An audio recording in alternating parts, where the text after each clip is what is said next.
How's it going, everyone? Unretired here, and today Grim Dawn has actually released Build 30. We are up for a treat in this update. There have been lots of changes, lots of buffs, some nerfs, unfortunately, for certain devotion skills, for certain classes. But in general, it is a really good build patch. So what I'll do is I'll go over some general changes, the two new features, and then I'll just concentrate more on the soldier, because it seems as if it's the soldier class that has been changed the most out of all classes. So yeah, I'll just go through that. I'm not gonna go through the devotion, because devotion I can just say out right away. They've mostly added resistances to many of the constellations. The link will be in the description for you, and for the skills that have been changed as well. So I'm not gonna go over them. If I go over everything, I'm gonna be talking for about half an hour, which is not gonna happen. All right, so let's start off by new features. So basically, the masteries have been kind of tweaked. This means that the underperforming skills have become much better, or more attractive to use. So if you go over your builds, so let's say we open we open soldier, and you thought that let's say you thought that decorated soldier was underperforming, and now you just notice that there's a slight change to it. And then you will be seeing more players implementing certain skills from that class into their builds, so we should be seeing a much bigger variety of builds from build 30. No pun intended, right? Another change, actually new feature, not a change, is the shrines. The shrines are now viewable on the world map. Now it's only viewable if you've discovered the shrine. So we all know that you might be playing around and you want to do the shrine, you don't have the mats, so you just continue on and you completely forget about it. Hopefully not. So by going on your world map, you'll actually be able to see that shrines if it hasn't been cleansed. If you have cleansed it, it'll show that you've done it in your quest log and whatnot, but it'll completely disappear from the world map. Okay, so those are two little new features. I've tested out the shrine from the world map. Works perfectly, actually, on another character. I'm just kind of on a mule right now, so we can just go over the classes and whatnot. So for general changes, I think the biggest change was with the final boss. The final boss was really ridiculous for a lot of players. I remember when Build 29 came out, a lot of people, maybe on the Steam forums, were complaining about it. I don't know about the Grim Dawn forums.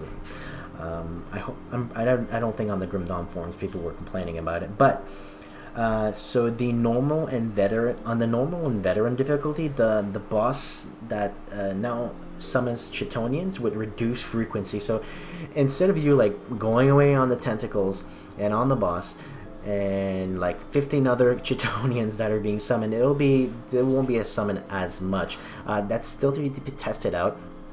If you have tested out already, make sure you put your comment below. If you've tested a lot of the things that I do mention in this video, put your comments below to see if they've actually been working for you or not. It could be different for each player.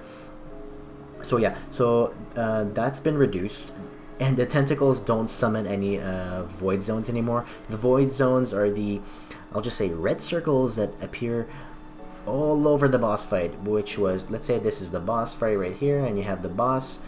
It's just like appears here, appears here, appears here, appears here, and here and here, and then you have like all the mobs are like, I'm not even joking, like this going like this with my mouse, and this is the amount of mobs that are going everywhere, and you have to evade those void zones as well.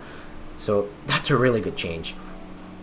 Now, on Elite and Ultimate difficulty, the boss has received a slight damage bonus on several of its abilities, and some of its spawns are now more dangerous. So, we saw a nerf, but on the Ultimate difficulty, with that nerf comes a bit of a higher damage scale, we'll say it that way. So basically, on all the difficulties, it's been diversified. It's basically diversified. You can't just go chaos and vitality resistance stacking anymore. You'll have to go for different resistances. Now this still has to be tested. It just came out, so we still have to test it to see what kind of resistances you'll have to be going out there. I'm really assuming it's going to be obviously chaos, vitality, fire. I'm not exactly sure if Aether will be in the mix as well, but we'll have to test it out.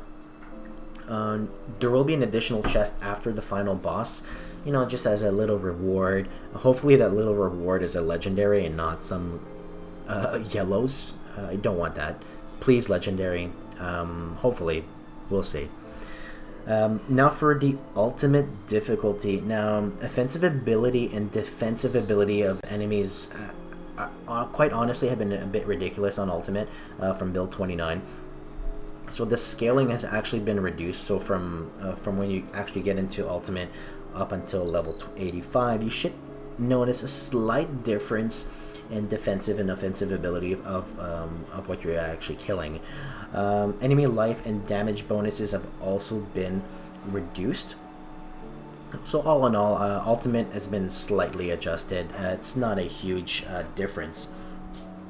Now, one thing that I do love is that on for legendary drops, it's been reduced quite significantly for normal and veteran, which they should be.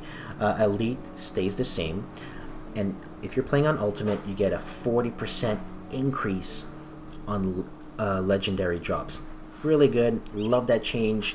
It really needs to be done as well, because you can't just have like super good legendaries drop on normal. Like, come on, it's like you haven't. I don't feel as if you've worked to get it.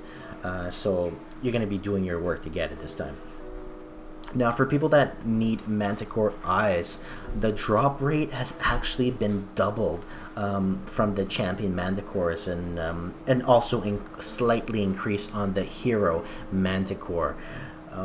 For people that do need the Manticore Eyes, this is a really big boost. I've had many people on my channel that have mentioned to me it doesn't drop. This should really help you with your drop rate. And all in all, like, you'll be able to make your relics so much faster with this boost. Now, I'm just gonna go over the excuse me. I'll just go over the soldier real quick. I feel as if it's been the one that's changed significantly, more so because people are going more of a survival build than anything else, because of the difficulty gaps between elite, from veteran to elite to ultimate. Now, there has been a mechanic change. However, the taunt is going to be more effective. So for soldier, for example, Warcry will actually now taunt affected enemies, while other skills will actually generate additional threat. So a quick example would be occultist class, the occultist class right here. Where is it? Is it Infernal? It's the Hellhound's Fireclaw, sorry. So, yeah, anyways, the Fireclaw adds more threat, and also the Briarthorn Slam ability does generate quite a bit of threat. It's more of a defensive pet anyways. Now, for Soldier, well, the Soldier Mastery Life bonus has been reduced from 30 to 28, and the increase to Energy 8 to 10. It's not a really big increase or slight decrease, so there's nothing to really worry about on that matter. Minions will. The cooldown now decreases with rank to 16 seconds at rank 16. Quite good, and 12 seconds at the ultimate rank.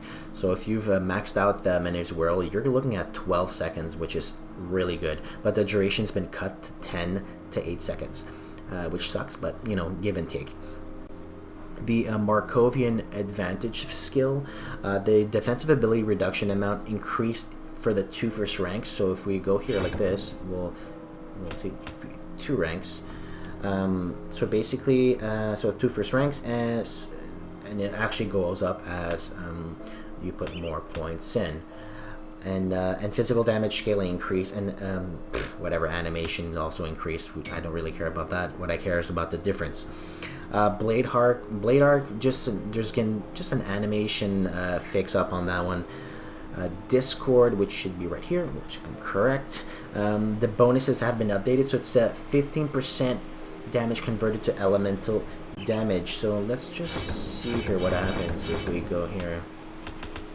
So max points, 50% physical damage converted to elemental damage. Not too bad for 3 points, especially if you're going for a cadence build. Pretty good. Veteran Seed. Now the health regeneration has increased at higher ranks, and once you reach ultimate rank, it's so much higher. I can't really show you ultimate rank because I don't have it. But if you go up to 10, it's a 60% Constitution minus 18% physical requirement for armor, plus 24 HP per second. Not too shabby for max rank, right? Force Wave, physical damage scaling with rank increased. Really good for Force Wave builds. Tremor, the percentage, it actually reduced the percentage of weapon damage penalty from minus 75 to minus 70, and damage modifier from minus 30 to minus 20%. Not too shabby. Military conditioning, if I'm not, yeah, it's right here, sorry. Slight nerf health bonus percentage has decreased a little bit, so let's see how many at max. So we're at 20% at max and 18% physique. It's okay. You really do need a lot of HP if you're playing ultimate anyways, so it is a nerf, to be honest with you. The physique increase is so moderate. They honestly should not have changed it. All-around rage and squad tactics have kind of had a swap in abilities. So basically, squad tactics, the percentage of attack speed went back to all-around's rage, and the percentage of movement speed shifted to all-around's rage, and all-around rage, vice versa, same thing. For Overguard, the block recovery starts at it scales at a lower rank, so it'll be much better if you start investing into this skill earlier on. Let's see. Put in a couple of points. You look at that. That's not too bad. It's a pretty good amount, I would have to say.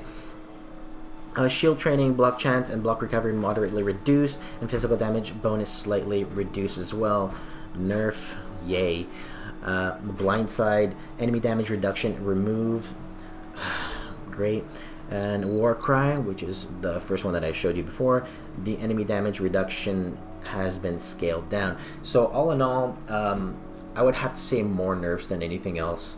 And as I've mentioned, I do think it's because of a lot more people were playing Soldier than anything else. They do want people to branch out into other hybrid builds, but difficulty wise, it's different, right? Now Demolitionist has seen a lot of, most of their stuff has been buffed. I'm not gonna go over it. It's been buffed the hell out. It's great. Occultist, same thing. There have been nerfs for the devotion parts for pet offensive ability, so the nerfs and the buffs to the Occultist kind of equal themselves out.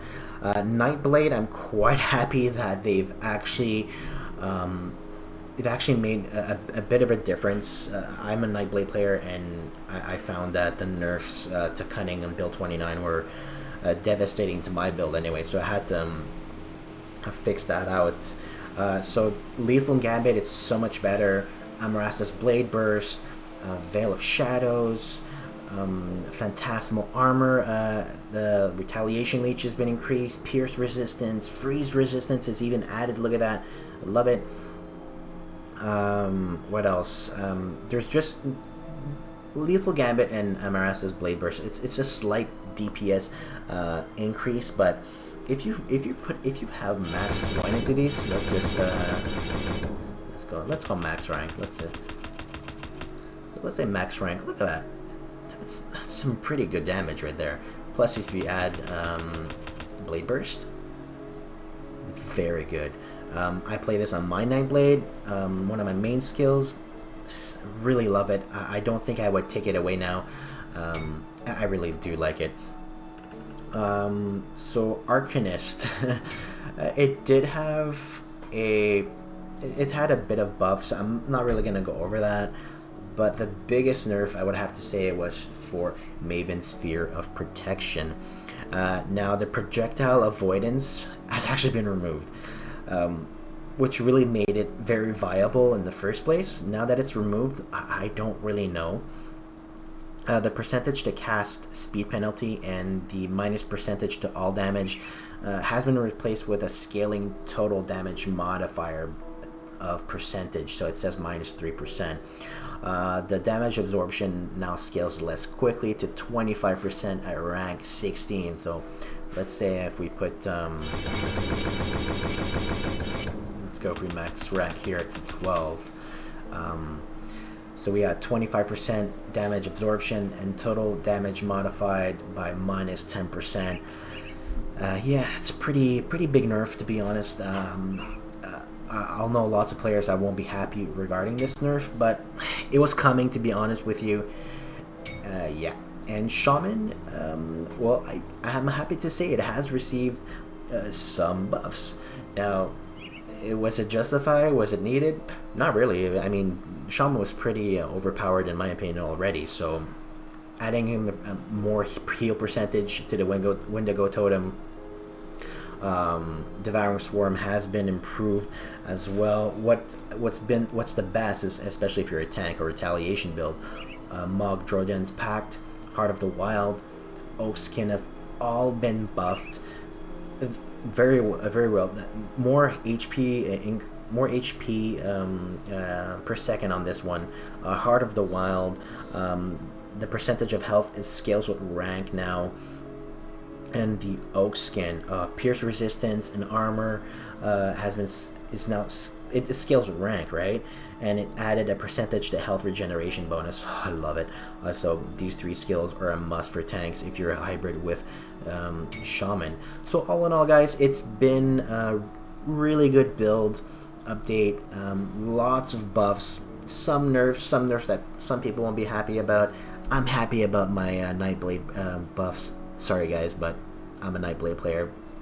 All in all, game has improved. Continue playing. Make sure to like the video. Don't forget to subscribe, and I'll see you in the next video.